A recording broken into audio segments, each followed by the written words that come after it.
Assalamualaikum warahmatullahi wabarakatuh. Shalom, Om Swastiastu, Namo Buddhaya, Salam Kebajikan. Yang terhormat Ibu Riri Rengganis selaku dosen pengampu mata kuliah Bahasa Indonesia dan teman-teman yang saya banggakan. Di sini saya, Siva Namabiro dengan NIM 2303-0184-137 akan membacakan hasil proposal yang telah saya buat.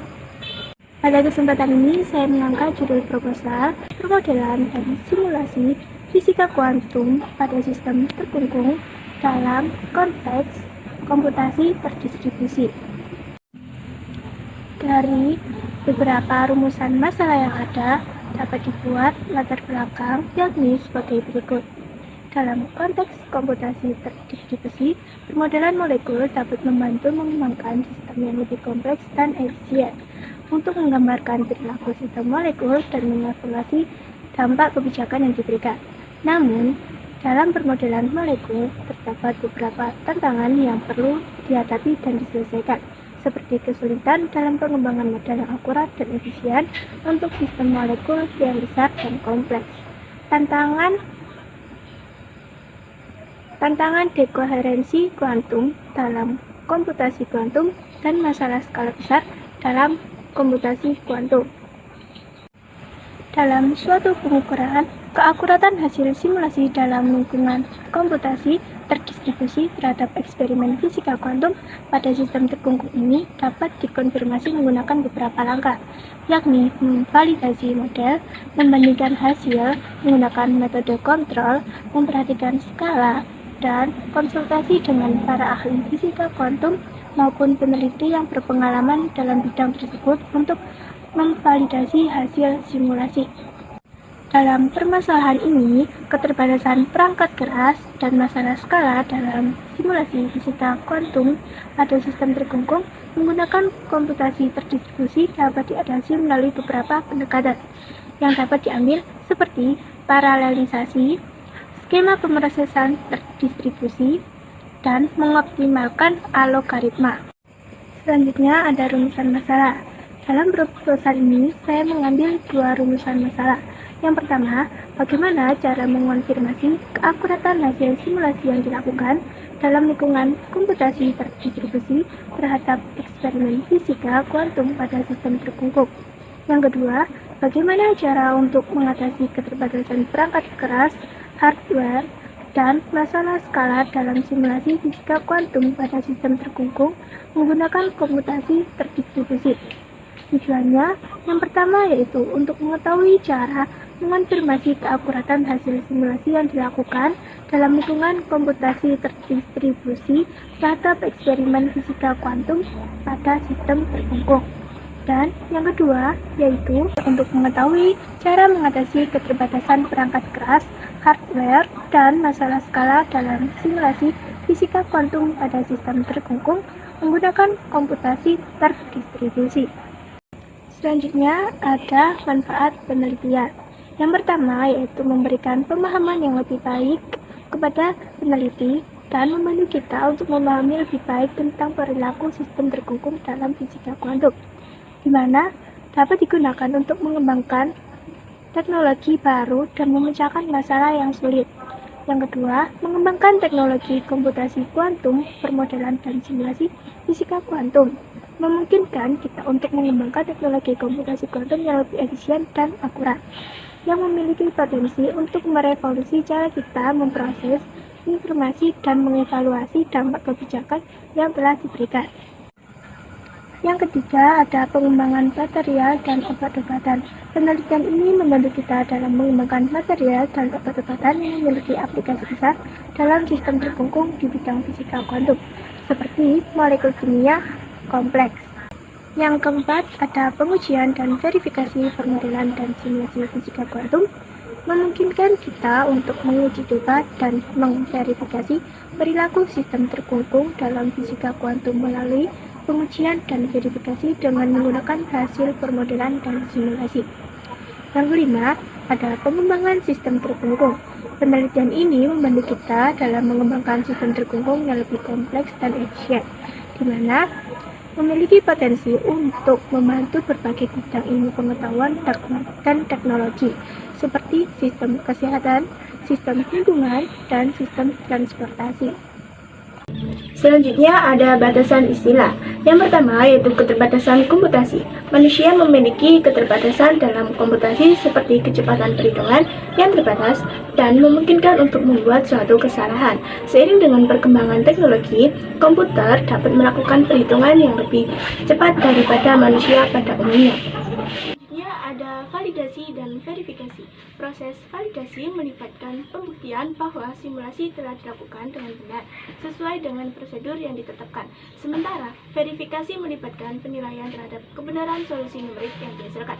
Dalam konteks fisika kuantum, validasi hasil simulasi terhadap eksperimen fisika kuantum bisa menjadi lebih sulit dan memerlukan upaya ekstra. Selanjutnya ada memproses data yang efisien. Beberapa cara untuk memproses data secara efisien di antara node-node dalam komputasi terdistribusi, di antaranya yaitu 1. Penggunaan algoritma komunikasi yang efisien, yaitu memilih algoritma komunikasi yang tepat dapat meminimalkan latensi dan overhead dalam komunikasi antar node. Yang kedua, pengelolaan data yang adaptif. Mengelola data secara adaptif berarti menyesuaikan ukuran blok data, tingkat komprehensi, dan strategi transfer data berdasarkan kondisi jaringan dan beban kerja. Yang ketiga, pemantauan kinerja jaringan. Memantau kinerja jaringan secara terus-menerus dapat membantu kita untuk mengidentifikasi bottleneck dan masalah kinerja lainnya yang dapat mempengaruhi transfer data antara node-node tersebut. Yang kelima ada kesulitan dalam algoritma kuantum. Pengembangan algoritma yang efisien untuk simulasi sistem terpukul menjadikan tugas yang kompleks dan memerlukan penelitian yang lebih lanjut untuk menangani kesulitan ini. Terdapat beberapa cara yang dapat dilakukan, yaitu penggunaan algoritma yang tepat. Pemilihan algoritma yang tepat sangat penting dalam menangani kesulitan ini. Algoritma yang tepat dapat membantu mempercepat proses simulasi dan menghasilkan hasil yang lebih akurat. Yang kedua, penggunaan teknologi komputasi terbaru. Teknologi komputasi terbaru seperti komputasi terdistribusi dan komputasi kuantum dapat membantu mengatasi kesulitan ini. Selanjutnya ada penelitian terdahulu yang relevan. Berikut ada beberapa hasil penelitian yang relevan terkait permodelan dalam simulasi fisika kuantum pada sistem terkungkung dalam konteks komputasi terdistribusi. Yang pertama, Simulating Quantum Network of Qubits with Matrix Product Status oleh Verstraete et al. 2004. Penelitian ini membahas penggunaan metode matriks produk untuk mensimulasikan jaringan kuantum qubit. Pendekatan ini memungkinkan simulasi efisien dari sistem kuantum yang kompleks. Metode ini telah diterapkan dalam berbagai konteks fisika kuantum, termasuk sistem terkait kuat dan sistem terbuka. Yang kedua ada Quantum Circuit Simulation of the Lattice Seward Model oleh Banus et al. 2019. Penelitian ini memberikan analisis yang ketat mengenai simulasi formula Trotter urutan rendah dari model Schwinger dan memberikan batas atas pada sumber daya yang diperlukan untuk simulasi dalam kedua skenario.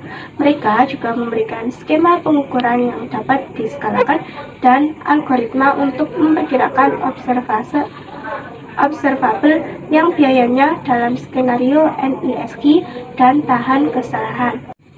Yang ketiga ada Quantum Simulation of Lattice Gateway Theories using Wilson Fermions oleh Martinez et al. 2016. Penelitian ini menunjukkan bagaimana permodelan dan simulasi fisika kuantum dapat digunakan untuk memahami fenomena dalam sistem terkungkung dalam konteks teori Casey. Teori Casey juga adalah model teori medan yang penting dalam fisika partikel.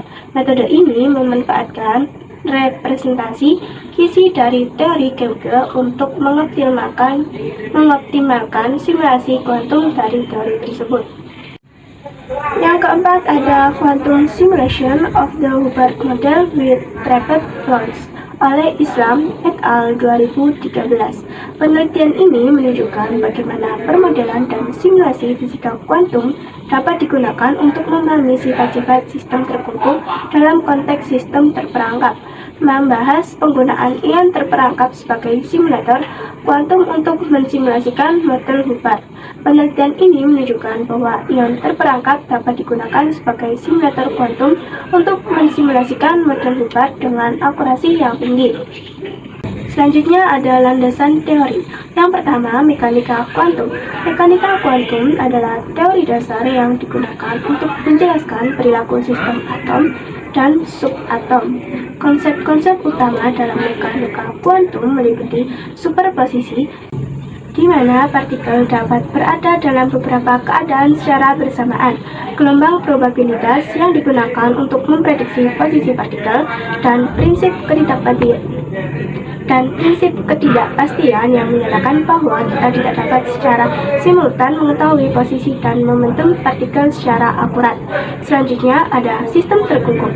Penggunaan konsep fisika kuantum dalam permodelan dan simulasi sistem terkungkung dalam komputasi terdistribusi membantu kita memahami sifat-sifat kuantum yang unik dan memungkinkan pengembangan teknologi baru seperti komputasi terdistribusi yang lebih efisien atau pengiriman informasi yang aman melalui jaringan kuantum.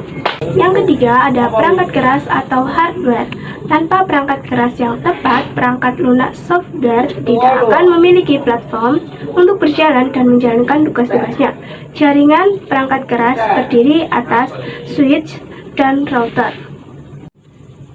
Yang keempat ada komputasi terdistribusi, yaitu merupakan paradigma komputasi yang melibatkan penggunaan beberapa komputer atau node yang terhubung dalam jaringan untuk bekerja sama dalam menyelesaikan tugas yang kompleks.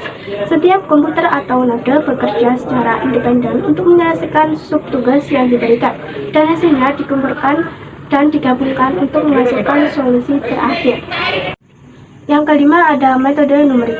Tujuan utama dari metode ini yaitu untuk mengubah masalah matematika yang kompleks menjadi serangkaian operasi matematika yang dapat diimplementasikan dalam komputer. Memodelkan sistem terkungkung dalam fisika kuantum menggunakan metode Monte Carlo, metode matriks, dan metode diferensial. Selanjutnya ada metode optimasi, yaitu metode yang melibatkan penggunaan algoritma dan teknik matematika untuk mengoptimalkan fungsi target, yaitu fungsi yang diinginkan, dengan meminimalkan fungsi ketergantungan, yaitu fungsi yang mempengaruhi variabel yang diinginkan. Yang ketujuh ada validasi simulasi, yaitu merupakan tahap membandingkan hasil simulasi dengan hasil eksperimen fisika kuantum untuk memastikan keakuratan hasil simulasi. Validasi simulasi ini bertujuan untuk menentukan apakah model konseptual simulasi merupakan representasi akurat dari sistem yang nyata. Selanjutnya ada jenis penelitian. Dalam penelitian ini, saya menggunakan jenis penelitian kualitatif yang bertujuan untuk memahami dan menjelaskan fenomena secara mendalam melalui interpretasi dan analisis data yang bersifat deskriptif. Dalam penelitian ini, menggunakan dua jenis metode, yaitu yang pertama, metode studi kasus, yaitu cara meneliti. Dengan metode ini dibagi menjadi beberapa tahapan. Yang pertama, menentukan dan menjabarkan pertanyaan penelitian. Yang kedua, memilih dan menentukan desain instrumen penelitian. Yang ketiga, menentukan teknik pengumpulan data dan melakukan kegiatan pengumpulan data. Keempat, yaitu menganalisis data. Dan yang kelima, mempersiapkan laporan akhir penelitian. Metode yang kedua yaitu metode wawancara terpusat. Hal ini juga dibagi menjadi beberapa metode. Yang pertama, persiapan. Yang kedua, pelaksanaan wawancara. Dan yang ketiga yaitu perekaman serta dokumentasi. Selanjutnya ada pendekatan penelitian. Yang langkah yang pertama yaitu identifikasi masalah, di mana itu merupakan langkah menentukan masalah apa yang akan diteliti. Yang kedua, mengumpulkan data, yaitu mendekati penelitian yang melibatkan pengumpulan data melalui teknik seperti wawancara, observasi, maupun studi dokumen. Yang ketiga ada analisis data. Analisis data harus sesuai dengan jenis data yang dikumpulkan dan tujuan penelitian. Proses analisis data harus dilakukan dengan cermat untuk memastikan hasil analisis yang akurat dan dapat diandalkan. Yang keempat yaitu interpretasi hasil. Langkah keempat dalam pendekatan penelitian yang melibatkan interpretasi hasil, yaitu memastikan bahwa hasil interpretasi data konsisten dengan tujuan penelitian yang dapat dipertanggungjawabkan. Langkah yang kelima yaitu penulisan laporan. Laporan yang ditulis harus sesuai dengan data-data yang telah dikumpulkan dan harus akurat dengan penelitian-penelitian terdahulu yang sudah relevan. Selanjutnya ada sumber data dan data penelitian. Yang pertama, menentukan tujuan penelitian. Langkah ini menentukan tujuan penelitian dan pertanyaan penelitian yang ingin dijawab. Hal ini membantu untuk menentukan jenis data yang diperlukan dan teknik pengumpulan data yang paling sesuai. Yang kedua, ada mengidentifikasi populasi dan sampel. Identifikasi populasi dan sampel yang akan diteliti. Populasi merupakan kelompok yang menjadi fokus penelitian, sedangkan sampel adalah bagian dari populasi yang akan diteliti. Yang ketiga, ada memilih teknik pengumpulan data yang sesuai. Evaluasi teknik pengumpulan data yang tersedia dan memilih teknik yang paling sesuai dengan tujuan penelitian, populasi dan sampel serta konteks penelitian. Dan yang keempat merupakan perhitungan ketersediaan sumber daya, seperti waktu, biaya, dan kemampuan teknis saat memilih teknik pengumpulan data yang paling sesuai. Yang kelima, melakukan uji coba teknik pengumpulan data. Sebelum melaksanakan penelitian, uji coba teknik pengumpulan data perlu dilakukan untuk memastikan teknik tersebut dapat menghasilkan data yang valid dan dapat diandalkan. Selanjutnya ada teknik pengumpulan data. Yang pertama yaitu wawancara. Wawancara kepada para ahli fisika kuantum. Wawancara ini akan saya lakukan dengan mencari narasumber dari kalangan kakak tingkat fisika. Yang kedua ada kuesioner. Kuesioner atau angket adalah teknik pengumpulan data dengan cara mengajukan pertanyaan yang untuk dijawab secara tertulis. Nantinya angket ini akan saya ajukan kepada kakak tingkat agar diisi sesuai data yang saya perlukan. Yang ketiga ada studi dokumen. Studi dokumen merupakan teknik pengumpulan data yang melibatkan menggunakan dokumen, catatan, dan informasi yang ada sebelumnya untuk mengumpulkan informasi. Setelah memperoleh seluruh informasi mengenai fisika kuantum, saya akan mengajak kembali dan memakai beberapa pendapat yang dapat mempermudah saya untuk menyusun laporan pengamatan. Selanjutnya, yang keempat ada eksperimen, yaitu teknik pengumpulan data yang melibatkan pengujian hipotesis atau teori dengan mengumpulkan data secara sistematis dan kontrol. Setelah semua data pengamatan terkumpul, saya akan mengamati kembali apakah data tersebut sudah benar melalui step membandingkan data-data pengamatan dengan teori yang sudah ada. Dari eksperimen ini, saya akan mengetahui seberapa valid pengamatan saya jika dibandingkan oleh eksperimen-eksperimen terdahulu yang sudah relevan. Selanjutnya, teknik analisis data. Yang pertama yaitu statistik deskriptif. Metode ini digunakan untuk menggambarkan dan meringkas data dengan menggunakan ukuran pemusatan seperti mean, median, dan modus, serta ukuran penyebaran seperti rentang simpangan baku dan kuartil. Yang kedua ada analisis regresi. Metode ini digunakan untuk mempelajari hubungan antara satu atau lebih variabel independen dengan variabel dependen. Regresi linier adalah salah satu bentuk analisis regresi yang umum digunakan. Selanjutnya ada analisis korelasi. Metode ini digunakan untuk mengukur kekuatan dan arah hubungan antara dua variabel. Korelasi Pearson adalah salah satu metode korelasi yang umum digunakan. Yang keempat ada metode analisis variansi, yaitu digunakan untuk membandingkan 3 atau lebih kelompok. Selanjutnya yang keempat yaitu analisis toleransi, untuk membandingkan 3 atau lebih kelompok. Hal ini membantu mengidentifikasi apakah ada perbedaan di antara kelompok-kelompok tersebut.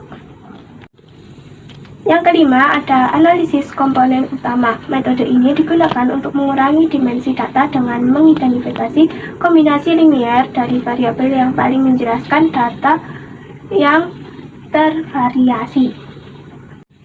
Yang keenam ada analisis regresi logistik. Metode ini digunakan ketika variabel dependen biner, misalnya iya atau tidak, ataupun sukses maupun gagal. Analisis ini membantu memahami faktor yang mempengaruhi probabilitas kejadian variabel dependen. Yang ketujuh ada analisis cluster. Metode ini digunakan untuk mengelompokkan objek-objek serupa berdasarkan kesamaan karakteristik. Analisis cluster membantu mengidentifikasi pola dan kelompok dalam data-data. Sekian penyampaian proposal yang telah saya buat. Kurang lebihnya mohon maaf. Wassalamualaikum warahmatullahi wabarakatuh.